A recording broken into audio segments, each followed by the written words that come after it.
Here we are launching season three. Wow, season three, 42 episodes.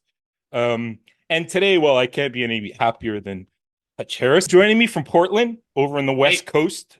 yep. And well, I mean, those of you that know Hutch know that he was the mastermind behind the thermals and has self-release stuff and very present on social media. And we're going to talk a little bit about that as we go through. So thanks, Hutch, for hopping on here and Oh yeah, thanks for having me. chatting.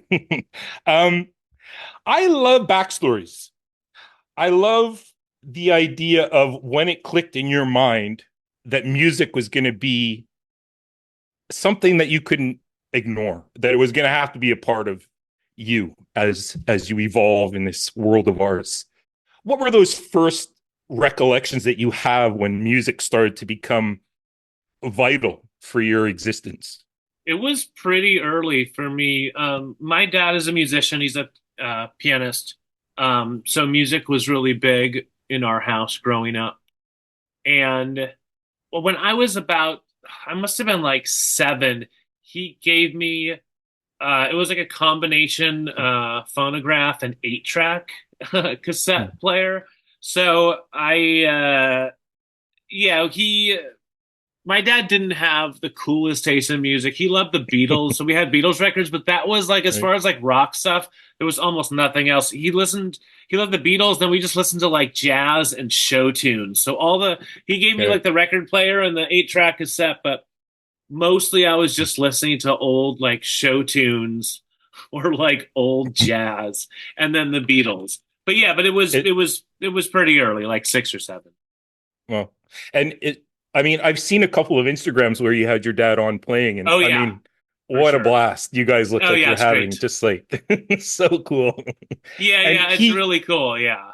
yeah, he was mainly played show tunes. You're saying like that was his piano musical kind of outlet. Yeah, yeah, still does. But he's someone, I mean, he's played for like 60 years. So he's someone who has a great ear. He can just hear anything and play it. Like when me and my sister were kids playing Nintendo, my dad would just listen to us playing and then he would play the songs. Like he would play like the Super Mario Brothers theme song on piano just by picking it up, just by listening, Right. he would pick it up. So yeah, that was always really amusing to us. That's cool.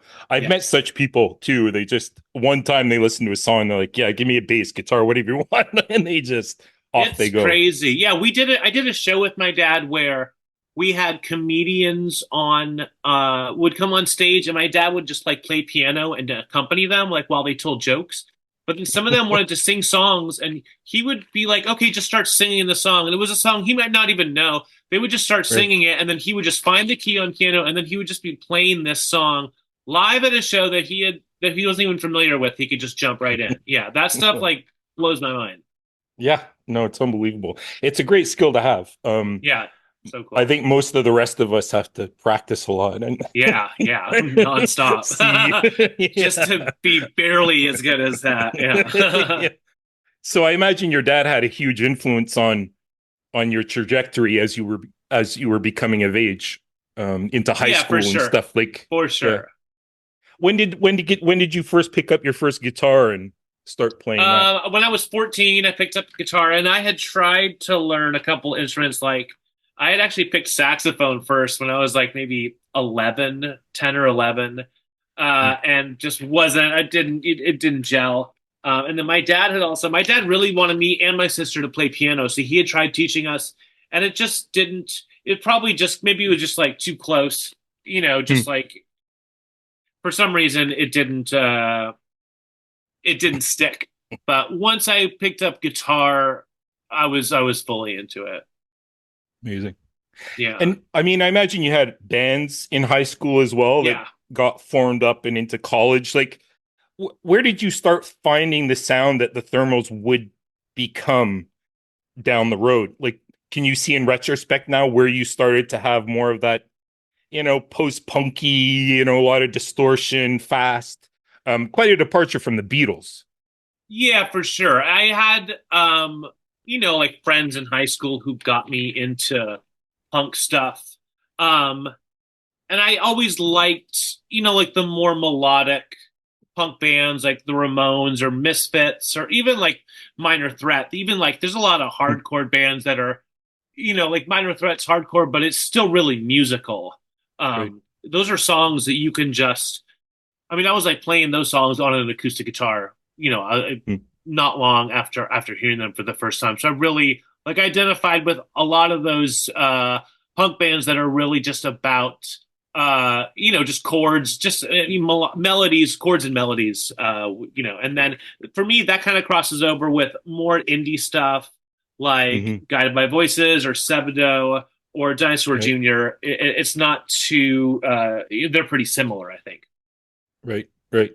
But it was a unique sound that you guys found, the three of you, right? It was a three-person band. Yeah, Um, yeah. like those first two records were quite in your face, punchy, but still had this kind of low quality, lo-fi Right, right. quality to them. Um, how did you come about finding your voice in the thermals? And for me, it was a lot about the recording. Like the first record is just all on a 4-track cassette at my house. Hmm. And, you kind of get that distorted sound just from cranking out the inputs. I had just like a cheap microphone and a really cheap little preamp that I would just uh, go direct into the 4-track. And I just realized that, I had a friend who had showed me how to use the preamp, and he was like, you just be really ginger with it, just a little bit of input, a little bit of output. And I just realized if you just crank both of them up all the way like you're not supposed to, all of a sudden it just sounded way more exciting. It just didn't Hmm. sound like my normal voice. And all of a sudden I found myself singing like way louder and way high, just like in a higher Yeah. register. And a lot of it was found just through doing the actual recording, just because it sounded so exciting to get to have that really crazy distorted lo-fi sound. Right. Cool. So you put out this record you record in your kitchen, right? I read it Yeah, was a one yeah, room, establishment. yeah, Um, exactly. and then 6 months later, Sub Pop picks you guys up, or Yeah, says they want you to record three more albums. Like right. how did that happen? Like that blows my mind to just going Yeah, from this basement bedroom yeah, recording yeah. I know to that was being crazy. picked up by a major label. Yeah, I didn't even think we thought it was a prank when they had gotten in touch with us because I thought there's no way that's real. I mean, we had wanted to be on Sub Pop for like as long as we could remember, and we Right. had like previous projects that Kathy and I had done, like previous bands that we had sent our stuff to Sub Pop and just never heard anything back. So the fact that this was just kind of like out of the blue, Mm. yeah, we couldn't even believe. Uh, that was happening, and we hadn't even played shows when they were getting in touch with us. So I think we Oh. played. They were like, "Can you come up and play a show?" We're like, "Well, yeah, but just give us like a second." I think we were like maybe like next month. But we weren't like telling them any of that. We didn't want them to think we didn't have our shit together, but we didn't. We were just Like like, you had to yeah, practice the songs before you like yeah, yeah. like I'm pretty right. sure the second show we played was for Sub Pop in Seattle. We played a basement show in Portland and Yeah. then went up and played.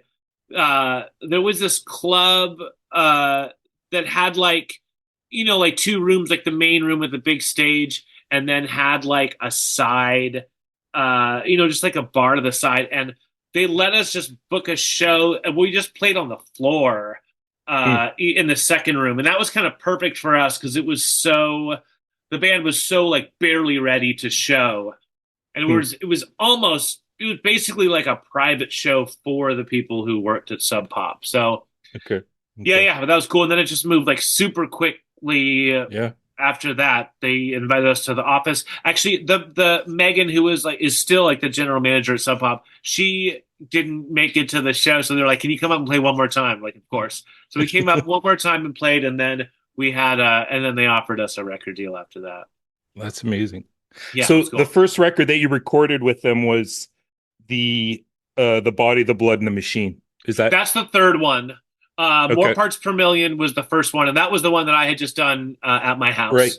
in So Portland. did you re-record that whole record? No, no, that one was just as is. That one we Okay. were because they had wanted us to. I was like, I mean, all of us were like, it's not going to sound that record is not going to be improved by going Right. to a real studio. We're like, this is just as, and we even told them we were like, if you don't, if you, we'll put this out on like a smaller label, and then you can, and then sign if you want us to only do studio records. They're like, no, that's fine. So I don't know if they still feel this way, but they had a thing was like they wanted to like discover bands. They wanted like your first record. They didn't really want to do a band that had done records on another label and then they were going to come to Sub Pop. They really Right. wanted to like discover you and kind of make you, which they did. And it's a cool. I think it's a smart way to be Yeah. to work. Yeah.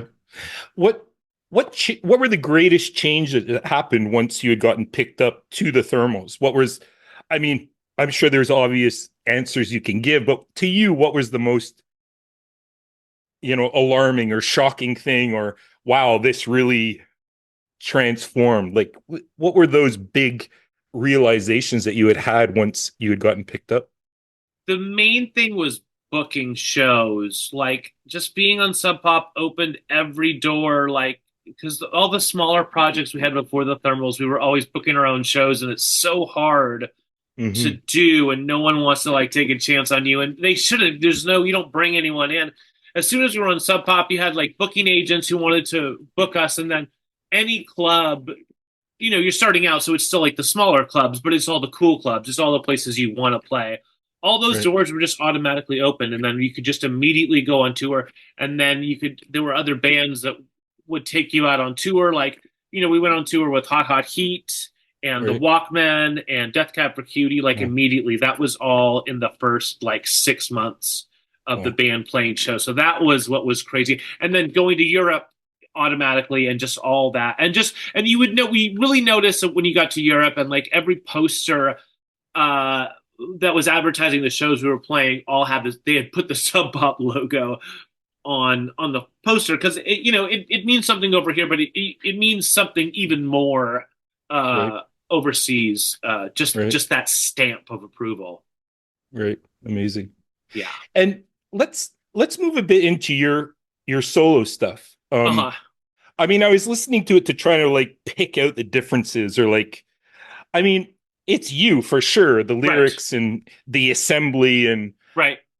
how would you describe how your sound changed when you started doing things all yourself, from the writing to the recording to, because you kind of went back to doing that, right? Right. Absolutely. Right. You took back the control of Right. your music. Yeah, for sure. I mean, the first record I did, Only Water, I just wanted to do something very quiet and Hmm. soft. No cymbals. There's no cymbals on it. There's no distortion.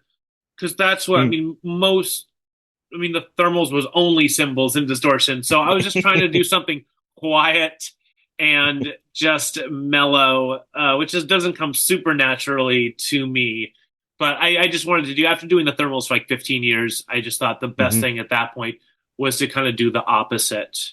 Right. And then the last record I put out, Suck Up All the Oxygen, that one is back in kind of that noisy direction, but still very simple and small and lo-fi compared to Right. where the Thermals had ended up. Right. No, I've been loving your solo stuff. You had just Oh, put thanks. something out too in 2023, right? Like there's or I was that Yeah, no, I uh put out a couple of just compilation of like older stuff, just kind of like rare, unreleased lo-fi stuff that I had hmm. never released before. What does it feel like when you listen back to those old recordings that have been shelved for all these years, and you resurrect them all? Like, what does it make you think of when you I love listen them. to that old stuff? It makes you think that like when you don't, it's really true. They say like the more you learn, the more it kind of like, I don't know if this is something they say. The more you learn, the more you kind of get in your own way, I think, because Hmm. you Hmm. like it's listening to those old recordings, like I didn't know my limitations. When you don't know your limitations, you kind of just like you're more ambitious and you jump in and you think you can do everything and you can't, But just the fact that you kind of go for it, and you can accomplish a lot of stuff that you don't give yourself credit for. I think the older you Hmm. get and the more set you are in your own ways, you tell yourself, I can't do that. I'm gonna stay in my own lane, or I'm gonna stick to what I know, Hmm. which can be good. It's a little safe, but yeah, listening to the Right. old stuff, I'm always surprised that I pulled off stuff that even now I would think like, oh, I can't pull that off. Really, if you don't, if you're just young and dumb, you don't have that attitude. You kind of think you can do anything when you're. 'Cause a lot of Right. that stuff that I'm putting out, I was like 18 and 19, and I really was just getting started with recording Hmm. and writing. But really, you kind of just like you don't worry so much thinking that you're not able to do stuff. You don't know that you Right. can't, and a lot of times you can do stuff. You know, you give yourself more credit, I think. For sure. Absolutely. I love that. And what nowadays, like what's your songwriting process nowadays? I mean, you still pen tunes, I imagine. Oh Like yeah, yeah, all the you time. still have Yeah, releases coming out. Like yeah, how do yeah, you for go sure. about with a new song? Like what's your approach nowadays? Is you write a new song or have a new idea? Now it's just how simple this just the idea can be and the song could be. When I'm learning other, when I'm covering songs, I used to Mm, be so impressed when a song like changed key or or just did use a ton of chords and went all these different places. And now I'm much more impressed when a song has almost no changes and that they're still mm, able to convey a feeling. Or you can have it's because you can have a hit song or just a great song with almost with very little changes. Like I learned for Talking sure. Heads, This Must Be the Place, and there's Yeah. no change. It's three chords, one chord's repeated, but it's really just kind of the structure is just a loop, and it just goes on, and the words change Mm, all the time. But really, like it's so amazing how much life they're able to suck out of just one chord progression. Like yeah, you really, I'll go back to some older songs that I have, and sometimes I think, wow, the songs they were trying so hard, and sometimes that's good. But now these days, I just think you can get a lot more out of doing less. for sure. I like that idea too of learning about yourself and your songwriting through doing covers of other artists. Absolutely, I mean, there's so absolutely, much there yeah. to be learned.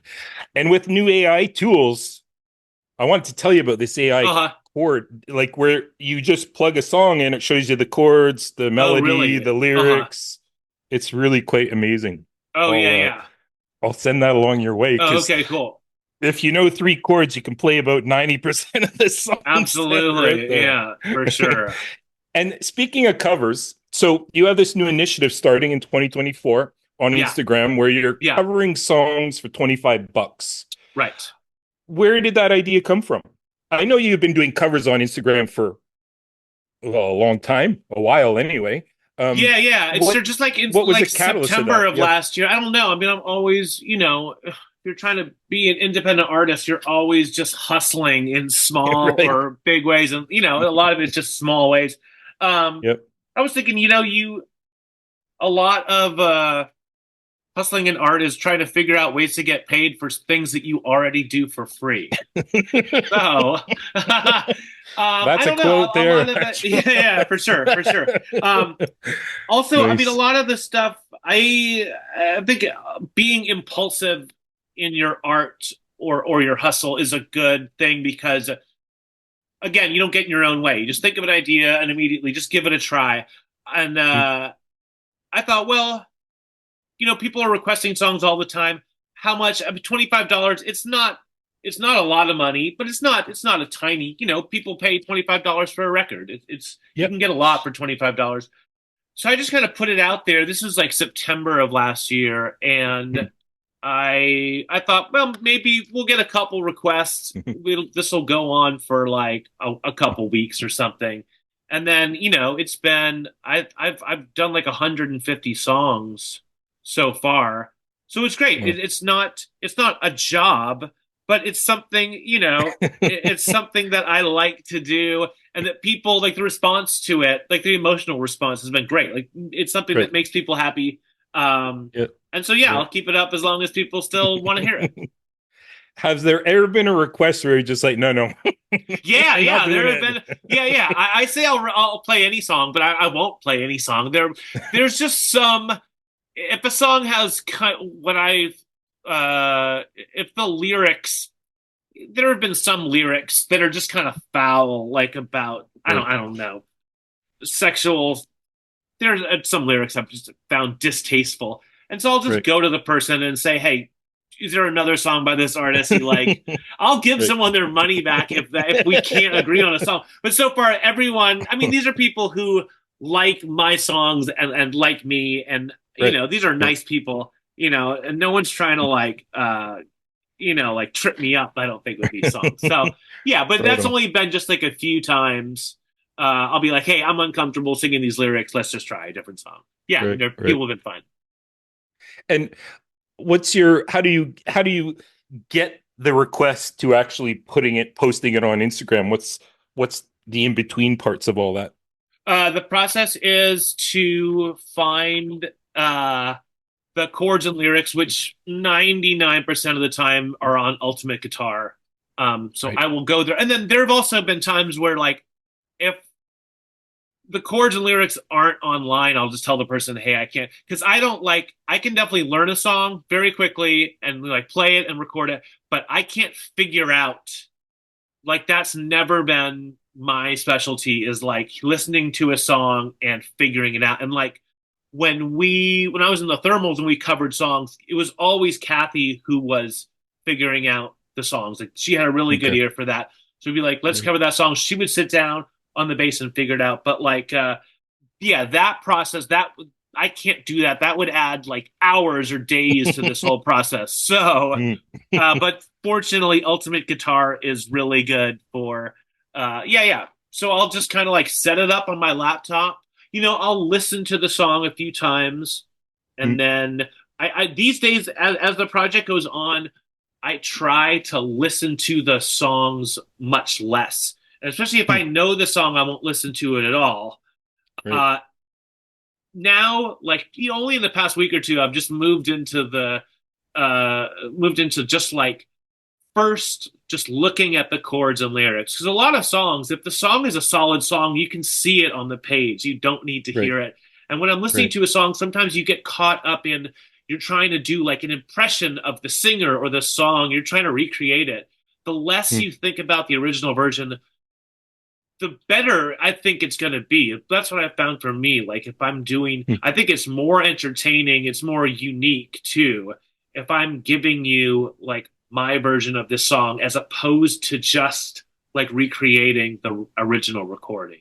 Right. Yeah, for sure. For sure. And it puts your personal stamp on it as well for whoever Absolutely. requested that song, right? So Absolutely. it makes it unique in a sense. Yeah, Well, people like it a unique. lot, which I was afraid that I don't know. You get stuck, or I get stuck thinking that when someone requests a song, they want to hear something very faithful to the original, but it's not. It's the opposite. You want to hear like a new take, yeah, something more unique. Right on. So if somebody's listening to this, what do they do? They message you on Instagram saying, "Here is the song I want," and then they can send you their money For via sure. Yeah, yeah. We some do. We use online payment stuff. Venmo or PayPal. But yeah, Nice. yeah. The best is just to like, yeah, yeah. They can go to Instant Anxiety on Instagram. Yeah, they find me. But yeah, a lot of, or sometimes people won't even. They'll just like, put a message with their Venmo or PayPal and say like, "Hey, this song." And I put a little thing on my Bandcamp so people can like, so you can get like more info about it and people can check it out. But yeah, yeah, a lot of times Right. people will be like, "Hey, I'm thinking about this song," or that people are like coming to me like, "I can't." They're like, "I want to request something, but I don't have an idea," and we'll kind of like brainstorm a song. Yeah, it's a pretty fun process. Fun, fun.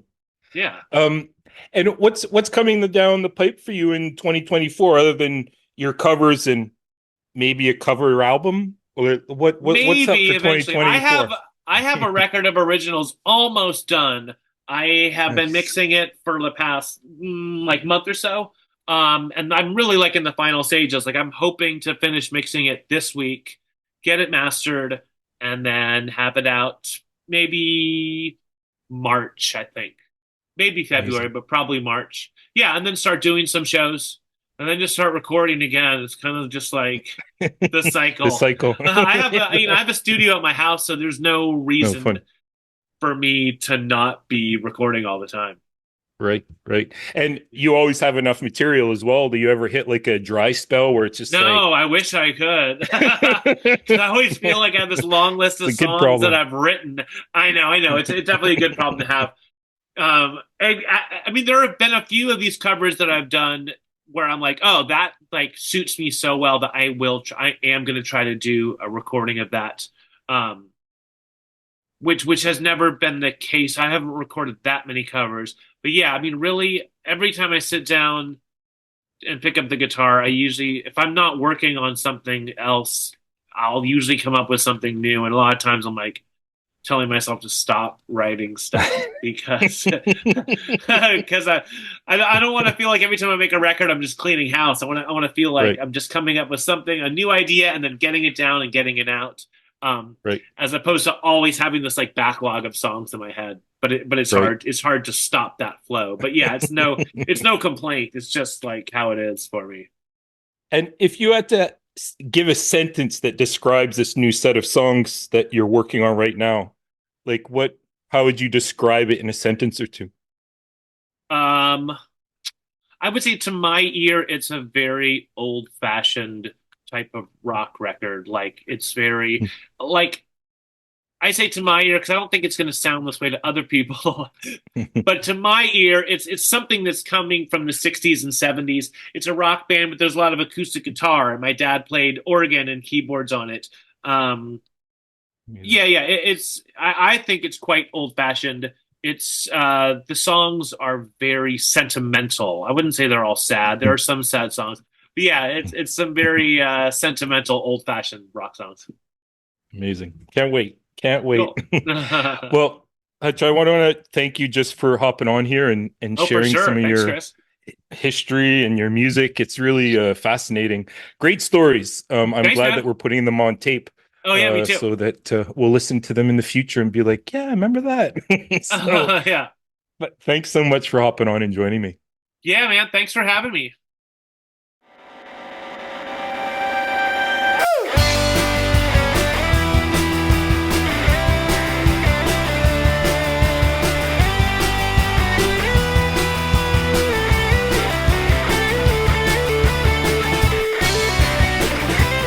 I don't need a time machine to take me where I need to go.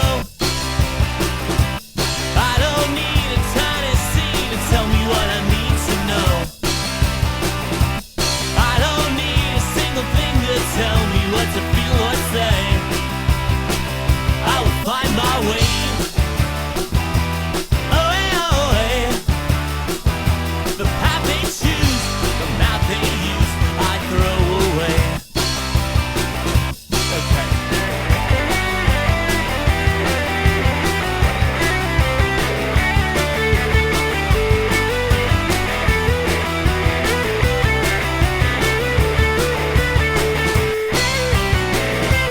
I don't need a prophecy to tell me what the future holds. I don't need ESP to tell me how it all unfolds. I don't need a guarantee to know that I will be okay. I will find my way. Away. The path they choose, the map they use, I throw away. I will find my way through the darkest part of night to the farthest stars away. I will shine in the brightest of light. I will